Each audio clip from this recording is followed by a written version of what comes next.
In the previous video, we talked about how to take a thesis, break it up into parts that all are part of that same thesis, include our hook, and have some kind of organization. In the last video, when we went through this essay on Eliot, we talked about using a most common to least common, or most seen to least seen organization to our major ideas. Now what we're going to look at is taking each one of those major ideas and putting them into a supporting idea. Once we've done that for each one of our major ideas, we'll be ready to go into a formal outline, which gets us very far along in developing our structure and our ideas and ultimately our organization. So the first major idea we had in this particular paper was visual or sight imagery. Colors, shapes, any element that we see that Eliot used in his poem to bring up those different ideas. Now, as we saw in the last video, I marked all of those in yellow when there's visual. There are a ton of them. In about every other line, on average, we see at least one example of visual imagery from Eliot. So I'm going to go back to my line, pick out some of the strongest ones of those, particularly ones that stand all on their own and they aren't mixed with other things, so I can show that this is the most prevalent, the most important, and the most common form of the imagery being used. So here I've got my visual imagery. One of the ones I saw right away, and I'm going to use this for my first supporting idea, was setting. When he talked about setting in line 1, that was an example of visual imagery. You could see the setting. He was very clear and painted a picture so that you could understand it. The second visual example that I saw was objects from line 7, where he talks about a thing and its shape and how it looks and gives us descriptive qualities about that thing. Lastly, for visual imagery, we've got actions, things we see being done, like in line 13. Notice behind these, I've saved myself sometimes by specifically pointing out what lines they're in. Those don't absolutely have to be in there at this point, but once I get to the outline, that'll move me along a lot faster. In fact, the combination of a line reference, as you see in each one of these, along with my annotations that already have line numbers on them, will make the outlining process extremely fast. The next one that I had was audible or sound. As I said before, that all of the ones I saw in Eliot's tied in some way to nature. So the first one that I saw in sound imagery was wind in line 5, the sound of the wind and the effect that it had on the reader. The second one was the sound of rain in line 9, and the last one was the sound of horses in line 12. Now I'll mention in my body paragraph, especially when I start to explain my major idea, that he tied all these sounds to nature sounds. It's a little bit more specific and it shows the reader that I'm paying closer attention and that Eliot liked to use things from nature. He had the term as pastoral writing. He liked to talk about things in nature, or pastoral. Next we talk about taste and smell, olfactoral and gustatorial. In there I also found 3 different ones. The first one was on line 2. Here I see the 2 being combined together.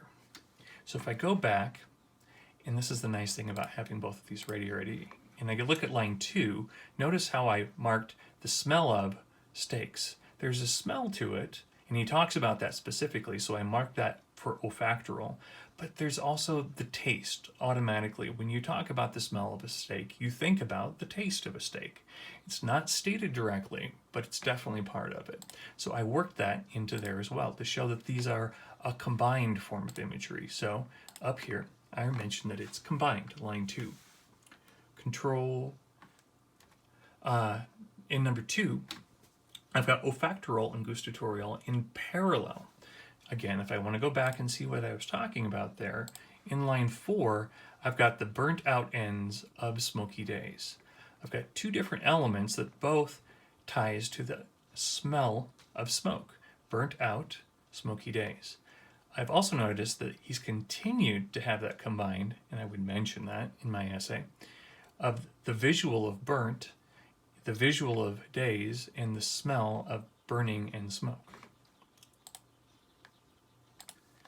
The last one that I have for smell and taste, olfactory and gustatory, is inferred. And again, let's look back at that real quick because I'm using specific terms here. The cab horse steams and stamps. There's the inferred smell of a horse, especially a steaming horse. When we combine these two together, we think of a horse scent. It's not stated like it is up here with the smell of steaks, it's inferred. And so therefore I'm pointing those out as I go through these different elements here. I talk about how they're combined, how they can be parallel in the same line, and how they can also be just implied or inferred. That brings me to my last topic for this particular format, which is to talk about touch imagery or tactile imagery.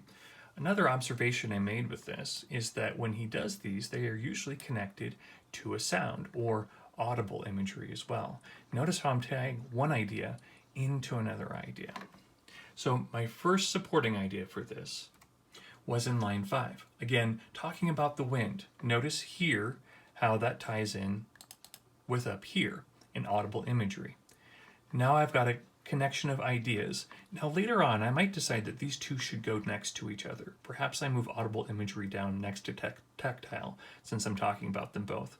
But for now, while I'm simply in a fork diagram, I can keep them separate at this point. Moving these around becomes very simple once I go to the formal outline. My second example of touch imagery is rain in line 9. Again, that sensation, that feeling of the wind against your skin, or that pattering against your body as the rain falls. My last example of tactile imagery in completing my entire fork diagram would be nothing at all. I didn't have a third one, which makes sense to keep tactile towards the bottom. I've got the least examples of it throughout there. Now, if that becomes a problem, then I could consider merging tactile imagery and audible imagery and turning this into a 3-body paragraph. If my teacher or my professor was being particularly exacting in the length of the paragraphs they want. In many cases, they don't. And if you simply explain to them that that's why I put that one at the end because there was only 2, they'll usually get that. If that's not something that they want, because we always want to write to our audience, this again could very easily get combined like these two did, and audible and tactile would go together, and smell and taste would go together.